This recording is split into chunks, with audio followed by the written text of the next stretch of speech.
Assalamualaikum warahmatullahi wabarakatuh. Pengertian lemak. Lemak adalah senyawa kimia tidak larut air yang disusun oleh unsur karbon, hidrogen, dan oksigen. Pengertian lemak bersifat hidrofobik atau tidak larut dalam air. Untuk melarutkan lemak dibutuhkan pelarut khusus seperti ether, kloroform, dan benzen. Seperti halnya karbohidrat dan protein, lemak juga merupakan sumber energi bagi tubuh manusia. Lemak juga termasuk pembangunan dasar jaringan tubuh karena ikut berperan dalam membangun membran sel dan membran beberapa organ sel. Bobot energi yang dihasilkan lemak 2/4 kali lebih besar dibandingkan karbohidrat dan protein. 1 gram lemak dapat menghasilkan 9 kalori, sedangkan 1 gram karbohidrat dan protein hanya menghasilkan 4 kalori. Selama proses pencernaan lemak akan dipecah menjadi asam lemak dan gliserol agar dapat diserap oleh organ pencernaan dan kemudian dibawa ke organ yang membutuhkan. Fungsi lemak: menghasilkan energi, bahan pembentuk fosfolipid dan glikolipid, mempertahankan integritas membran, membentuk asam empedu, membentuk hormon steroid, membentuk vitamin D, dan membentuk prostaglandins. Sumber lemak dalam kehidupan sehari-hari. Yang pertama, lemak hewani seperti mentega, keju, kuning telur, minyak sapi, dan minyak ikan kod. Lemak hewan mengandung kolesterol yang tinggi. Yang kedua, lemak tumbuh-tumbuhan atau nabati seperti sayur-sayuran, minyak kelapa, minyak zaitun, minyak sawit, minyak jagung, dan minyak kacang soya. Sifat-sifat lemak. 1. Lipid. Menurut International Congress of Pure and Applied Chemistry adalah kelompok senyawa kimia yang mempunyai sifat-sifat. Yang pertama, tidak larut dalam air, tetapi larut dalam pelarut organik. Yang kedua, secara kimia, penyusun utama adalah asam lemak. Dalam 100 gram lipid terdapat 95% asam lemak. Yang ketiga, lipid mengandung zat-zat yang dibutuhkan oleh manusia. Jenis penggolongan lemak. Yang pertama, asam lemak. Asam lemak adalah asam organik yang terdapat sebagai ester trigliserida V atau lemak, baik yang berasal dari hewan maupun tumbuhan. Asam lemak merupakan asam monokarboksilat yang mempunyai rantai panjang di mana R adalah rantai karbon yang jenuh atau tidak jenuh yang terdiri atas 4-24 buah atom karbon. Rantai karbon yang jenuh adalah rantai karbon yang tidak mempunyai ikatan rangkap, sedangkan yang mempunyai ikatan rangkap disebut rantai karbon tidak jenuh. Adapun rumus umum dari asam lemak adalah CH3CH2N COOH atau CnH2n plus 1 COOH.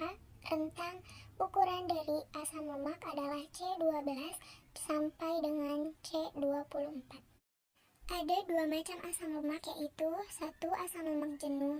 Asam lemak jenuh merupakan asam lemak yang mengandung ikatan tunggal pada rantai hidrokarbonnya. Asam lemak jenuh mempunyai rantai zigzag yang dapat cocok satu sama lain sehingga daya tarik van der Waals tinggi, sehingga biasanya berwujud padat. Misalnya asam butirat C2H7COOH, asam kaproat C5H11COOH, asam palmitat C12H21COOH, asam stearat C12H30COOH. Yang kedua, asam lemak tak jenuh. Asam lemak tak jenuh merupakan asam lemak yang mengandung satu ikatan rangka pada rantai hidrokarbonnya. Asam lemak dengan lebih dari satu ikatan dua tak lazim, terutama terdapat pada minyak nabati. Minyak ini disebut polyunsaturat. Trigliserida tak jenuh ganda poliunsaturat cenderung berbentuk minyak, sedangkan trigliserida jenuh cenderung berbentuk lemak. Misalnya CH3CH2 5CH sama dengan CH7CO2H. Asam palmitoleat. Asam oleat C17H33COOH, asam linoleat C17H31COOH, asam linolenat C17H29COOH. 2. Gliserida A netral atau lemak netral.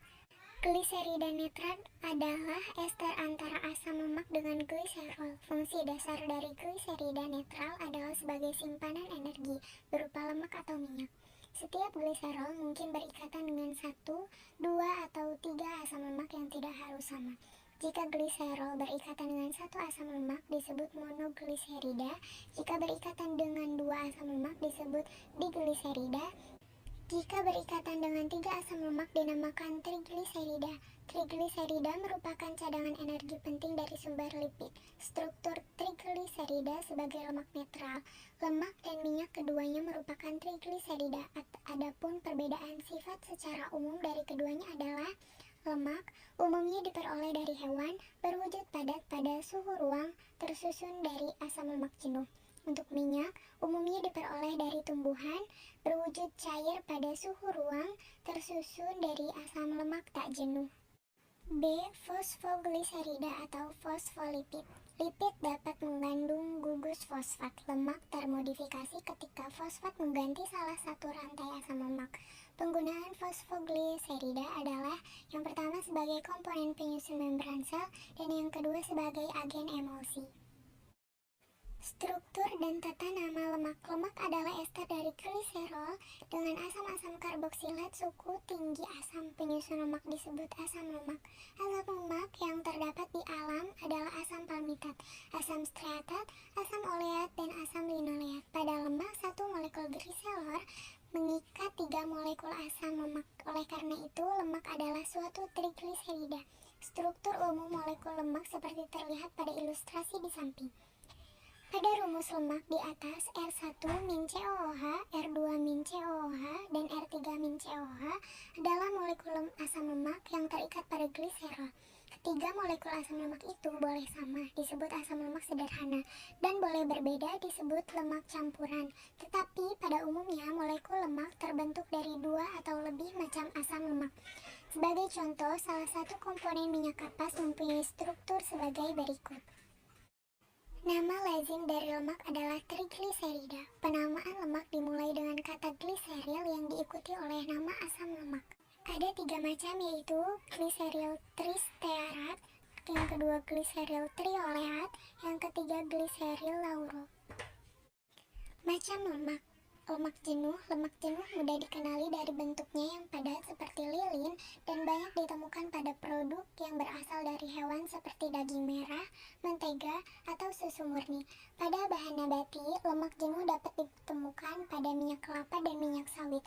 Lemak jenuh memiliki sifat yang dapat mengganggu tubuh, yaitu dapat mengentalkan darah sehingga mudah lengket pada dinding pembuluh darah karena menggumpal, yang tentu saja dapat mengganggu peredaran darah dalam tubuh. Lemak jenuh juga mudah menempel pada dinding pembuluh darah dan dapat mengakibatkan pengerasan dinding pembuluh darah. Karena peredaran darah dan oksigen terganggu, penyakit lain seperti penyakit jantung, darah tinggi, dan stroke seringkali menyerang orang yang senang mengonsumsi makanan berlemak jenuh tinggi. Yang kedua, lemak tidak jenuh. Jenis lemak ini umumnya berwujud cair pada suhu ruangan namun dapat berubah menjadi padat jika disimpan pada lemari pendingin. Banyak ditemukan pada bahan nabati seperti minyak sayur, minyak zaitun, minyak bunga matahari, minyak wijen, minyak kedelai, kacang-kacangan, dan alpukat. Juga banyak ditemukan pada ikan-ikanan. Lemak jenis ini dikenal sebagai lemak baik karena sifatnya yang baik di mana kandungan kolesterol LDL yang dimilikinya lebih sedikit dibandingkan yang terdapat dalam lemak jenuh. Menurut para ahli, lemak jenis ini dapat meningkatkan antibodi pada tubuh, menurunkan kolesterol LDL, dan menurunkan resiko serangan jantung. Lemak tidak jenuh dapat dikategorikan dalam 2 jenis, yakni lemak tidak jenuh tunggal, monounsaturated fatty acid, dan lemak tidak jenuh ganda, polyunsaturated fatty acid. Asam lemak tidak jenuh jenis tunggal dapat ditemukan pada minyak zaitun, minyak kacang, alpukat, dan sebagian besar kacang-kacangan. Sedangkan asam lemak tidak jenuh ganda dapat ditemukan pada minyak jagung, minyak biji bunga matahari, dan minyak kedelai. Asam lemak tak jenuh memiliki ikatan ke atom karbon, rangkap yang mudah terurai dan bereaksi dengan senyawa lain, sampai mendapatkan komposisi yang stabil berupa asam lemak jenuh. Semakin banyak jumlah ikatan rangkap itu, semakin mudah bereaksi atau berubah minyak tersebut. Minyak dengan asam lemak tak jenuh lebih baik langsung dikonsumsi tanpa diolah atau dipanaskan dulu. Apabila digunakan untuk memasak, bisa digunakan untuk masakan tumis karena pemanasan tidak berlangsung lama. Jika dipakai untuk menggoreng, asam lemak tak jenuh justru lebih mudah membentuk lemak trans yang berbahaya karena sifatnya yang mudah bereaksi. Selain itu, penggunaannya juga tidak boleh melebihi 4 gram sehari. Yang ketiga yaitu lemak trans. Lemak trans berasal dari lemak tidak jenuh yang mengalami proses pemadatan dengan teknik hidrogenisasi parsial yang menyebabkan perubahan konfigurasi ikatan kimia lemak itu. Akibatnya, lemak tidak jenuh yang umumnya berbentuk cair menjadi berbentuk padat dan lebih awet. Tujuan sebenarnya adalah untuk membantu minyak nabati yang bersifat tidak jenuh menjadi lebih stabil sehingga lebih tahan terhadap reaksi ketengikan dan tetap padat pada suhu ruangan. Walaupun berasal dari lemak tidak jenuh yang bersifat baik, lemak trans ini berubah sifatnya karena proses hidrogenisasi tadi. Lemak jenis ini menjadi tidak berbeda dengan lemak jenuh karena sifatnya meningkatkan kolesterol LDL dan menurunkan kadar kolesterol LDL. Produk dari lemak trans salah satunya berupa margarin yang banyak digunakan dalam kehidupan sehari-hari. Sekian, terima kasih. Wassalamualaikum warahmatullahi wabarakatuh.